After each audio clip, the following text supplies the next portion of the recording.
Magandang araw mga kapwa Tagigenyo at sa lahat na sumusubaybay sa Taguig City Daily Report. Ako po si Kay Ching at narito kami upang maghatid ng updates, anunsyo, mga reminder at iba pang mahalagang impormasyon para sa kaalaman ng lahat.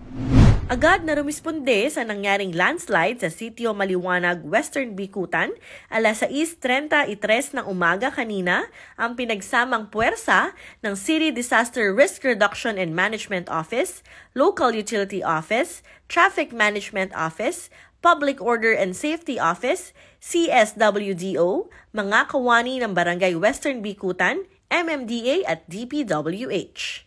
Ang malakas na ulang dala ng Bagyong Egay ang sanhi ng pagguho ng lupa.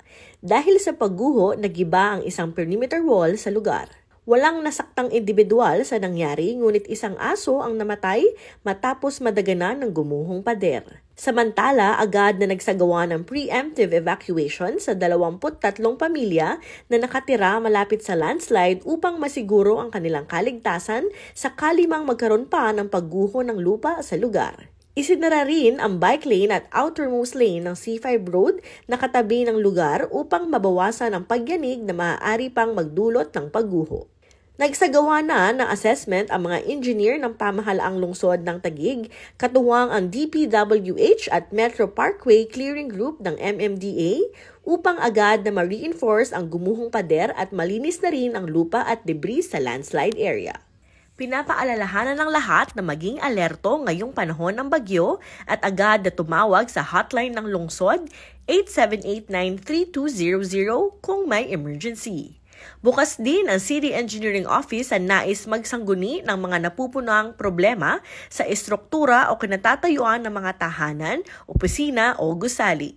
Maaaring ipagbigay alam ang mga concerns na ito sa I Love Taguig Facebook page. Ibinida ng mga barangay sa isinagawang roadshow para sa Gawad Tagailog ang kani-kanilang mga paraan upang linisin ang mga estero at waterway sa kanilang mga lugar ngayong araw. Pinangunahan ng DENR, NCR at Sendro ang roadshow na ginanap sa Taguig New City Hall Convention Center na layuning ipakilala ang Gawad Tagailog ng isang parangal para sa mga barangay na matagumpay na nalilinis at napapaganda ang kanilang waterways. 2020 nang ilunsad ang nasabing parangal na nakaangkla sa rehabilitation program ng Manila Bay. Ang ilang guidelines at criteria ng parangal ay alinsunod sa Operational Plan for Coastal Strategy ng Manila Bay. Ang mga barangay na kalahok mula sa Taguig ay 2 taon ng finalists sa Gawad Tagailog at layong masungkit ang parangal ngayong taon. Bilang isang lively city, isa sa mga prioridad sa ilalim ni Mayor Lani Cayetano ang mapanatili ang isang clean and green environment sa mga barangay. Dumalo sa programa sina DENR NCR Metropolitan Environmental Office South Director Bobby Tagapan, Committee on Environment and Ecology Chair Councilor Eduardo Prado, Facilities Management Office Head Eugene Bilao, Lake and River Management Office Head Homer Cipriano, City Environment and Natural Resources Office Head Felix Katigay, City Disaster Risk Reduction and Management Office Head Dr. Louis C. at Taguig City University Representative Jefferson Manalo. Naroon din ang mga kawani ng mga barangay ng Taguig. Ginanap ang World Hepatitis Day sa Taguig Lakeshore Hall ngayong araw na dinaluhan ng mga buntis, LGBTQIA+ members at 4-piece household members. Nagbigay ng maikling lecture si Dr. Angela D. Salvania ng Hepatology Society of the Philippines tungkol sa hepatitis gaya ng pagkakaiba ng 6 na uri nito, mga uring may pinakamataas na kaso, karaniwang sintomas, paraan ng pagkalat, epektibong hakbang sa pag-iwas at posibleng tagal ng gamutan. Nagkaroon din ng maikling question and answer portion na nagbigay ng pagkakataon sa mga dumalo na magtanong kay Dr. Salvania. Sinundan ito na maikling palaro kung saan nagtanong naman si Dr. Salvania sa mga dumalo at nanalo ng load ang mga nakapagbigay ng tamang sagot. Nagsagawa ng libreng Hepatitis B, COVID-19 vaccination, Hepa B, HIV, syphilis testing,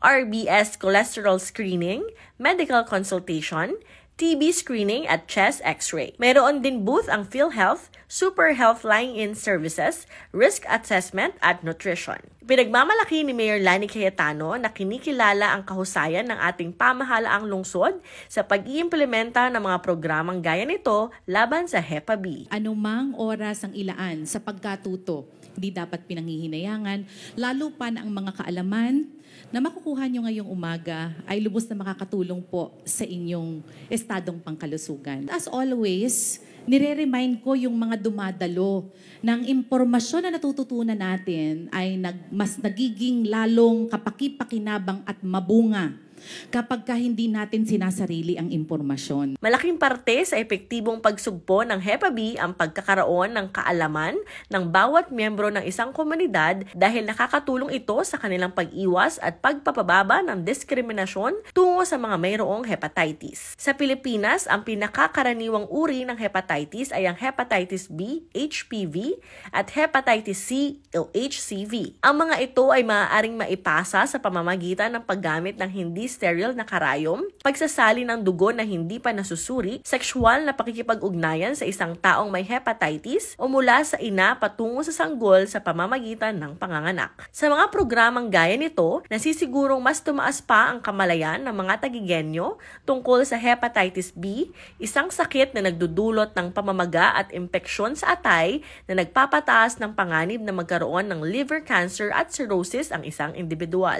Samantala, pinarangalan din ngayong araw ang mga nanalo sa Hepatitis B Infomercial Contest na sina Mart C. Ferrer at Jean Jordan Floral na nagtay sa 3rd place, Aldrin G. Corañez sa 2nd place at Alexander E. Herrera sa 1st place. Bilang bahagi ng Caring City Agenda ng administrasyon ni Mayor Lani Cayetano, ang lahat ng tagigenyo ay maaaring makatanggap ng libreng Hepa B testing, konsultasyon, bakuna at gamot laban sa sakit na ito. Sa lungsod ng Taguig, prioridad natin ang kaligtasan ng lahat. Para sa agarang aksyon sa anumang sakuna o emergencies, maaaring i-contact ang mga sumusunod na numero. Command Center 02-8789-3200. Taguig Rescue 0919-070-3112. Taguig PNP 02-8642-3582 o 0998-598-7932. Taguig BFP 02-8837-0740, 02-8837-4496 o 0906-211-0919. Para sa mga anunsyo at marami pang latest information mula sa pamahalaang lungsod ng Taguig, maaaring bisitahin ang mga social media platforms ito tulad ng I Love Taguig Facebook page, sa Instagram at Taguig City at sa Twitter at I Love Taguig 1. Muli ako po si Kay Ching at ito ang Taguig City Daily Report.